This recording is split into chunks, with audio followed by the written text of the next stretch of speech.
दोस्तों, आप सभी का स्वागत है आपका अपना चैनल एसएस क्लास 2.0 में। आज हम लोग देखेंगे हिंदी से 30+ मोस्ट वीवीआई एमसीक्यू क्वेश्चन को। आप लोग इतना देख लीजिए, आपको कहीं और देखने की ज़रूरत नहीं पड़ेगी। चलिए बिना टाइम वेस्ट किए हुए हम लोग अपना क्लास को शुरू करते हैं। आज का पहला प्रश्न है, व्यंजन वर्णों की संख्या कितनी है? बताइए, व्यंजन वर्णों की संख्या कितनी है? तो व्यंजन वर्णों की संख्या 33 होती है। ठीक है, आगे चलते हैं। क्वेश्चन नंबर 2, हिंदी में मूल कितने वर्ण हैं? बताइए, हिंदी में मूल कितने वर्ण होते हैं? तो हिंदी में कुल 52 वर्ण होते हैं। ठीक है, आगे बढ़ते हैं। क्वेश्चन नंबर 3, हिंदी में वर्णों की संख्या कितनी होती है? बताइए, हिंदी में वर्णों की संख्या कितनी होती है? तो हिंदी में वर्णों की संख्या 44 होती है। ठीक है, आगे चलते हैं। क्वेश्चन नंबर 4 पे, निम्नलिखित शब्दों में समूहवाचक संज्ञा कौन है? बताइए, निम्नलिखित शब्दों में समूहवाचक संज्ञा कौन है? तो इसका सही जवाब होगा ऑप्शन ए, सभा। यह समूहवाचक संज्ञा का उदाहरण है। ठीक है, आगे बढ़ते हैं। क्वेश्चन नंबर 5, द्रव्यवाचक संज्ञा का उदाहरण कौन है? बताइए, इनमें से कौन द्रव्यवाचक संज्ञा है? तो इसका सही जवाब होगा ऑप्शन बी, तेल द्रव्यवाचक संज्ञा का उदाहरण है। आगे चलते हैं। क्वेश्चन नंबर 6, भाववाचक संज्ञा का उदाहरण नहीं है। बताइए, इनमें से कौन भाववाचक संज्ञा का उदाहरण नहीं है? तो इसका सही जवाब होगा ऑप्शन ए, यह भाववाचक संज्ञा का उदाहरण नहीं है, यह व्यक्तिवाचक संज्ञा है। ये तीनों भाववाचक संज्ञा का उदाहरण है। आगे बढ़ते हैं।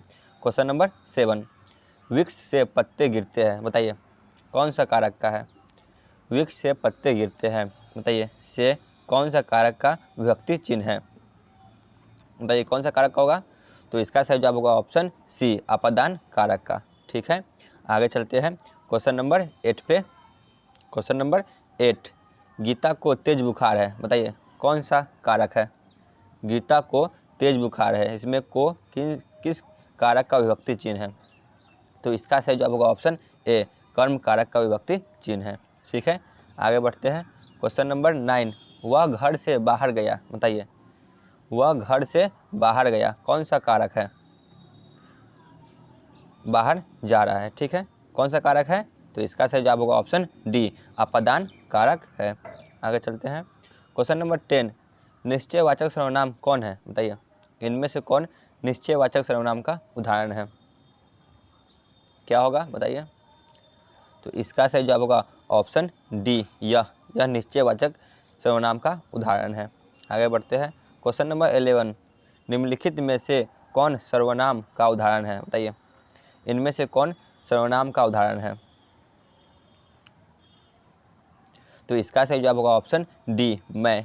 यह सर्वनाम का उदाहरण है, ये तीनों संज्ञा का उदाहरण है। ठीक है, आगे चलते हैं। क्वेश्चन नंबर 12, निम्नलिखित में कौन अनिश्चयवाचक सर्वनाम है? बताइए, इनमें से कौन अनिश्चयवाचक सर्वनाम है?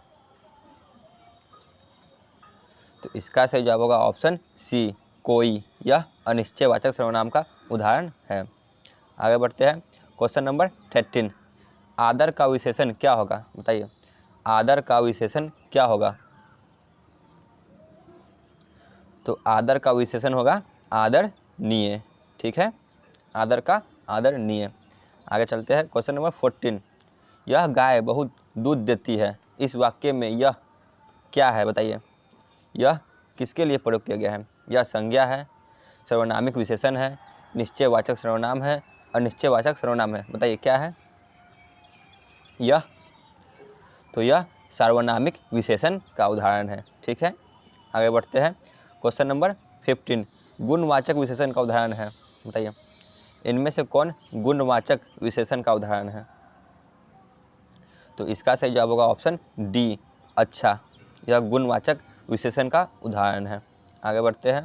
क्वेश्चन नंबर 16, अग्नि शब्द का पर्यायवाची कौन होगा? बताइए, अग्नि शब्द का पर्यायवाची होगा? तो अग्नि का होगा ऑप्शन बी, पवन। ठीक है, आगे बढ़ते हैं। इसका सही जवाब कैसे कर लीजिएगा? इसका होगा आगे बढ़ते हैं। क्वेश्चन नंबर 17, कपड़ा शब्द का पर्यायवाची कौन होगा? बताइए, कपड़ा शब्द का पर्यायवाची कौन होगा? तो इसका सही जवाब होगा ऑप्शन ए, वसन होगा। ठीक है, आगे चलते हैं। क्वेश्चन नंबर 18, देवता शब्द का पर्यायवाची कौन होगा? बताइए, देवता शब्द का पर्यायवाची कौन होगा? तो देवता का होगा देव। ठीक है, आगे चलते हैं। क्वेश्चन नंबर 19, धरती का विलोम शब्द है। बताइए, धरती का विलोम शब्द होगा कौन? तो धरती का होगा आकाश। ठीक है, धरती का विलोम शब्द आकाश होगा। आगे बढ़ते हैं।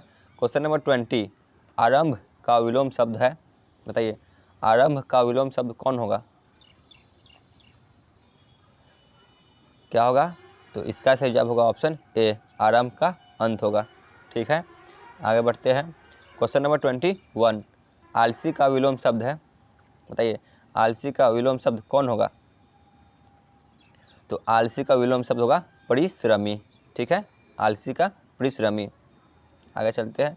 क्वेश्चन नंबर 22, चतुर्भुज कौन सा समास है? बताइए, कौन सा समास है?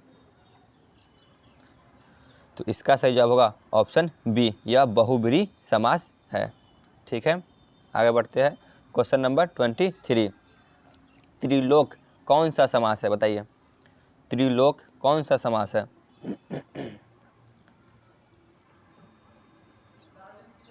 तो इसमें इसका सही जवाब होगा ऑप्शन ए, द्विगु समास है। ठीक है, आगे बढ़ते हैं। क्वेश्चन नंबर 24, चक्रपाणी कौन सा समास है? बताइए, चक्रपाणी कौन सा समास है? बताइए क्या होगा?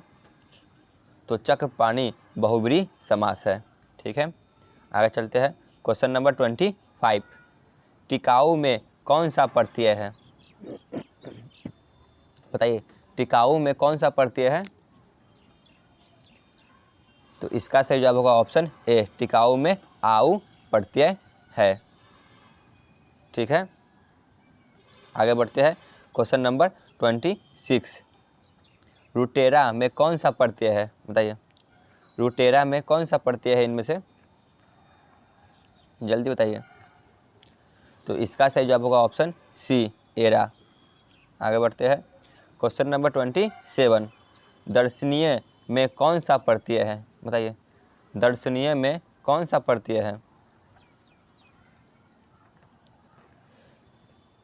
तो इसका सही जवाब होगा ऑप्शन बी, यह।